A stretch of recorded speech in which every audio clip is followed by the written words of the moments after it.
the road, and we're actually on our way home, and we were just talking about some of the challenges and things that are hard to do while you're on a weight loss journey on the Optavia 5&1 program while traveling.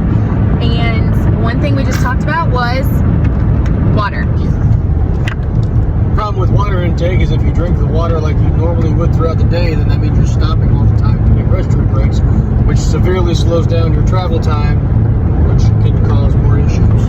Yeah, absolutely. So I was just telling Brenton, I've had not enough water for like the last 4 days, and my body can feel it, but I also don't want to be stopping every hour.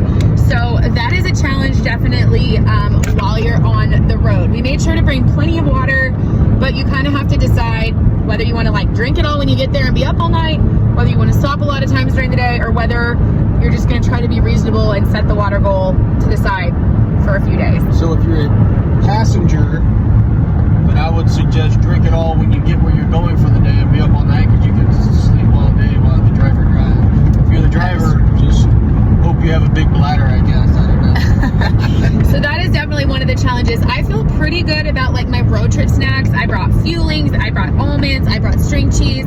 I don't feel like what to eat in the car has been a huge problem for me. I do think I've been a little more hungry than normal, but that's honestly probably just boredom and also probably thirst from not drinking enough water. So those are kind of all things to think about.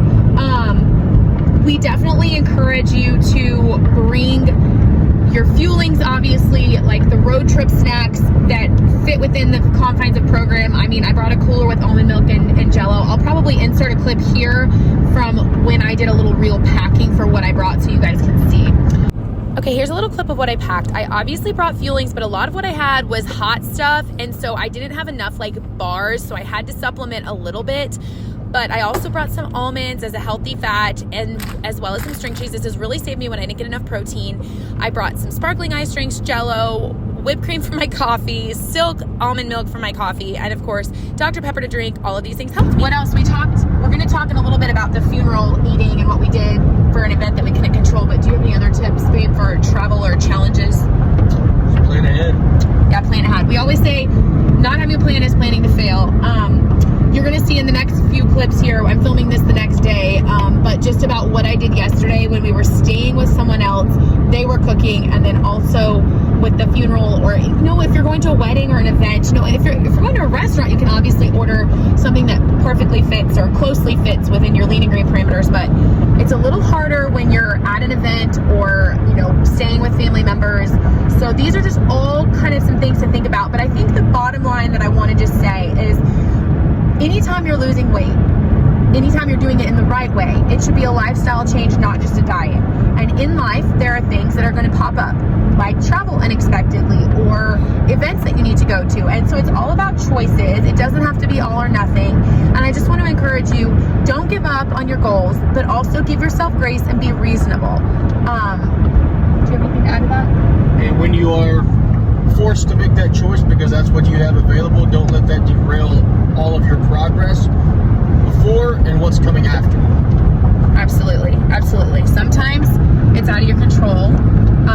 But like for example, I ran out of fuelings, and I mean I have a few left, but I didn't have enough to make it the next 2 days because I was waiting on my box to come in. So I just grabbed a couple of things that I could get at the grocery store, be it yogurt, be it string cheese, hard-boiled eggs, that I could substitute in, and I didn't let it be like my past to just have whatever I want. So those are just some of our tips and tricks and just encouragement to you that it's a lifestyle change. It's one choice at a time. It might not be perfect, but progress over perfection every time. All right, let's talk about what you do when the options presented to you for food are sort of like out of your control. Because I know that the old mindset Abby would have just been like, hey, there's nothing I can eat here. I'm just gonna eat whatever it is. I'm not gonna worry about it. And I probably wouldn't have done it very portion controlled. The new mindset, Abby, post Optavia or with Optavia is, so for example, what do you mean out of your control? Okay, most of the time when you're eating a lean and green, you can go to a restaurant, you can cook at home, you can bring something to a party, like it's all in your control. But what do you do when you're traveling and you're staying with someone else, and or you're at like a wedding or a funeral or another event where that's the meal that's being served for the day? So let me tell you what I chose to do. So my grandma's funeral is today. We're here, and part of the day was this funeral meal. Now, I guess I could have chosen not to eat it, but that's what we were all eating for the day. Like, there wasn't going to be another option later. So I decided I was just going to make it work. They served potatoes and carrots and pork. Now, obviously the pork could be on plan, but it was covered in gravy. That was probably very high in salt. Yeah. So I just tried to eat around that as much as I could. And obviously I needed a green. There was no salad or other green vegetables. So I had carrots, and I had a 1.5 cup portion of carrots like I would any other green. So I just made the best of what was offered to me. I skipped the potatoes. I skipped the bread. I skipped the ice cream sundaes for dessert. And I drank about 3 cups of water because I haven't had enough water. It was the same last night. We were staying at my grandma's house. My mom cooked chicken and rice. Obviously, that was not something that I could eat and be on plan. My sister stopped and picked up a salad for me, and I ate the chicken and just scraped off as much of the rice as I could. So I just say all that to tell you that sometimes things really are out of your control, and you really aren't in control of the options presented to you. You can still eat your fuelings. You can still drink your water. You can still choose the best choice of what's being offered, and know that your portion sizes can still be controlled by you, and you can just make the best with what you have. So I want to encourage you in the progress over perfection mindset. You're doing the best you can. Don't freak out. It's not the end of the world. Just continue to make one good choice after one good choice. And then when you are back home and you have the control of your lean and greens, obviously you can tighten that up and be in a really good place with measuring and all of that. But when you're out and it's out of your control, don't give in. Just progress it as best you can, and know that it's all a lifestyle. It's not a diet. And learning how to navigate some of these social situations are things that are just part of it, and things that we have to do. And I know that I'm just going to drink extra water tomorrow, so whatever sodium was in that food is not going to bother me, and I'm going to be okay with that. Babe, did I forget anything? I don't think so. It can be hard, right? Because you feel like, oh, I don't want to eat off plan, and carrots aren't technically on plan, but the bread and potatoes were a lot worse. Mm-hmm.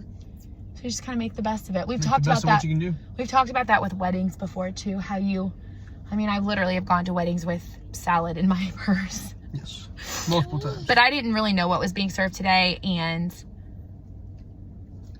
yeah, it was the meal for the day, so we made it work. Yep. I just want to encourage you in your journey that you can do this one decision at a time.